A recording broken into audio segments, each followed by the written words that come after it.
दोस्तों सबसे पहले आता है स्मॉल कैप, फिर आता है मिड कैप, फिर आता है लार्ज कैप, फिर आता है फ्लेक्सी कैप और इसके बाद एक कैटेगरी निकल करके और आती है जो कि बोलते हैं आप मल्टी कैप। मल्टी कैप में दोस्तों होता क्या है कि कुछ पार्ट आपका स्मॉल कैप में लगता है, कुछ पार्ट मिड कैप में और कुछ पार्ट आपका जाता है लार्ज कैप में। और ये जो मैंने कुछ वर्ड लगा रहा हूँ ये है 25%। तो अब यहाँ पर 25% स्मॉल कैप, 25% मिड कैप और 25% हिस्सा लार्ज कैप की तरफ डाइवर्ट होता है। अब आपके अंदर एक क्वेश्चन उठ रहा होगा कि बाकी का 25% कहाँ जाता है। बाकी का 25% दोस्तों सेबी ने फंड मैनेजर की स्वेच्छा पर छोड़ दिया है कि आप कहाँ लगाना चाहते हैं। तो जब भी मल्टी कैप कैटेगरी की बात आती है तो फंड मैनेजर जनरली ये हिस्सा स्मॉल कैप या मिड कैप की तरफ डाइवर्ट करता है। अब आप बात करेंगे कि लार्ज कैप की तरफ डाइवर्ट क्यों नहीं करता, क्योंकि दोस्तों लार्ज कैप की तरफ अगर वो बाकी का हिस्सा डाइवर्ट करेगा तो दोस्तों वो हो जाता है फ्लेक्सी कैप कैटेगरी। और आज मैं आपके सामने बात करने वाला हूँ axis multi cap fund direct plan growth की। सबसे पहले बात करें तो नेट एसेट वैल्यू दोस्तों 20 रुपये 89 पैसे का है। 20 रुपये 89 पैसे का इसका एनएवी है। टोटल एक्सपेंस रेशियो टीईआर मतलब टोटल एक्सपेंस रेशियो 1.10% का टीईआर है। स्टैंडर्ड डेविएशन की दोस्तों अगर बात करें तो इसका एसडी है 15.73 का।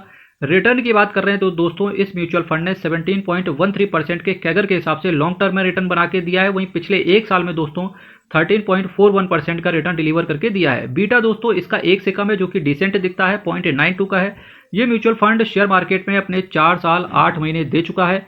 ये म्यूचुअल फंड दोस्तों मिनिमम एसआईपी 100 रुपये से शुरू कर देता है। जब भी मैं दोस्तों यहाँ मिनिमम एसआईपी लिखता हूँ तो मैंने कई सारे ऐप में जब स्क्रॉल किया, जैसे ईटी मनी हो गया या फिर आप पेटीएम मनी हो गया या फिर ग्रो ऐप हो गया या फिर कोई और ऐप हो गया, तो वहाँ पर मुझे कई बार ये चीज़ देखने को मिली कि कोई ऐप 100 रुपये से मिनिमम एसआईपी स्टार्ट कर रहा है, दूसरा ऐप वहीं 500 रुपये से एसआईपी स्टार्ट कर रहा है।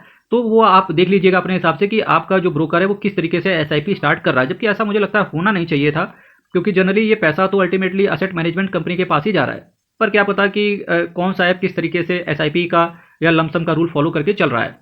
HSBC multi cap fund direct plan growth next mutual fund आपके सामने रख रहा हूँ। HSBC multi cap fund direct plan growth. मैं दोस्तों हमेशा इस चैनल पर डायरेक्ट प्लान और ग्रोथ की चर्चा करके चलता हूँ। नेट एसेट वैल्यू की दोस्तों बात करेंगे तो इस म्यूचुअल फंड का जो एनएवी है 21.41 रुपीज़ का है।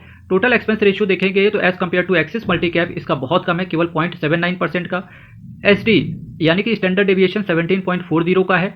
इसके साथ साथ दोस्तों जो रिटर्न है इस म्यूचुअल फंड ने लॉन्ग टर्म में 23.99% के कैगर के हिसाब से बना के दिया है। वहीं पिछले एक साल में इस फंड ने रिटर्न 13.24% का बना के दिया है। बीटा की बात करें दोस्तों 1 से ऊपर है, मतलब यहाँ रिस्क बहुत ज़्यादा इन्वॉल्व होगा, यानी कि बेंचमार्क अगर 1% से ऊपर नीचे होगा तो दोस्तों ये म्यूचुअल फंड उससे ज़्यादा वॉलेटाइल रहेगा। तो वॉलेटिलिटी यहाँ पर बहुत ज़्यादा रहेगी, तो इस चीज़ को जरूर आप कंसीडर करके चलें। ये म्यूचुअल फंड 3 साल 7 महीने अपने निवेशकों को दे चुका है और मिनिमम एसआईपी यहाँ पर 500 रुपये से शुरू हो जाती है। वहीं दोस्तों बैंक ऑफ इंडिया, हाँ यही दोस्तों bank of India multi cap fund direct plan growth की अगर चर्चा करके चल रहे हैं तो इसका नेट एसेट वैल्यू 28.84 का है। टोटल एक्सपेंस रेशियो बहुत ज़्यादा मैं मानता हूँ डायरेक्ट प्लान के अंदर 1% से ऊपर का 1.24% का है। स्टैंडर्ड डेविएशन 16.32 का है। रिटर्न की बात करके चल रहे हैं तो दोस्तों 23.70% का रिटर्न इस म्यूचुअल फंड ने लॉन्ग टर्म में और पिछले एक साल में 17.47% का रिटर्न डिलीवर करके दिया है। बीटा एक्स का 1 से कम है जो कि ठीक दिखता है, 0.96 का। ये म्यूचुअल फंड अपने 3 साल 6 महीने शेयर मार्केट के अंदर दे चुका है और मिनिमम एसआईपी यहाँ पर 1000 रुपये से शुरू होती है। दोस्तों अभी तक अगर आपने चैनल को सब्सक्राइब नहीं किया तो चैनल को सब्सक्राइब कीजिएगा। 10,000 सब्सक्राइबर का जस्ट एक टारगेट है, जिसे 1500 सब्सक्राइबर जस्ट हो जाएंगे तो ये पूरा हो जाएगा, तो बस थोड़ी सी हेल्प कीजिएगा। LIC MF multi cap fund direct plan growth की अगर बात करें तो ये म्यूचुअल फंड एनएवी अपना 19.82 रुपीज़ रखता है। टोटल एक्सपेंस रेशियो बहुत डिसेंट है इसका, 0.83% का।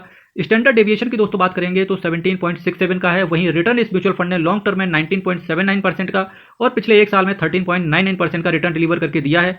वहीं बीटा दोस्तों 1 से ऊपर है, मतलब वॉलेटाइल बहुत ज़्यादा रहता है ये म्यूचुअल फंड। एज की बात कर रहे हैं तो ये म्यूचुअल फंड 3 साल 10 महीने अपने निवेशकों को दे चुका है। मिनिमम एसआईपी यहाँ पर 1000 रुपये या 200 रुपये, वही मैं दोस्तों देख रहा हूँ यहाँ पर। दोस्तों अगर ये 1000 रुपये जो मैंने रखा हुआ है ये अगर आप ईटी मनी पे देखेंगे तो 1000 रुपये दिखेगा, और अगर आप ये ग्रो ऐप पे देखेंगे तो वहां पर दिखेगा 200 रुपये का एसआईपी। कितनी सत्यता है किस चीज़ में, इसको आप भली बात अपने अपने अकॉर्डिंग देख लेना। बाकी मैंने चूंकि मुझे 2 ये डिफरेंस यहाँ पर केवल इस म्यूचुअल फंड से रिलेटेड देखने को मिले तो ये मैंने आपके सामने रख दिए, ठीक है। बाकी दोस्तों चैनल को सब्सक्राइब करना है, वीडियो को लाइक करना है, कुछ डाउट हो तो कमेंट बॉक्स में रख देना। मेरे से डायरेक्ट बात करनी है तो यूट्यूब के अबाउट सेक्शन में व्हाट्सएप नंबर लिखा हुआ है, तो वहां पर सारी टीएनसी टर्म्स एंड कंडीशंस पढ़ करके आप डायरेक्ट कॉल कर सकते हो। चैनल को सब्सक्राइब करना है। हर हर महादेव, बहुत बहुत धन्यवाद।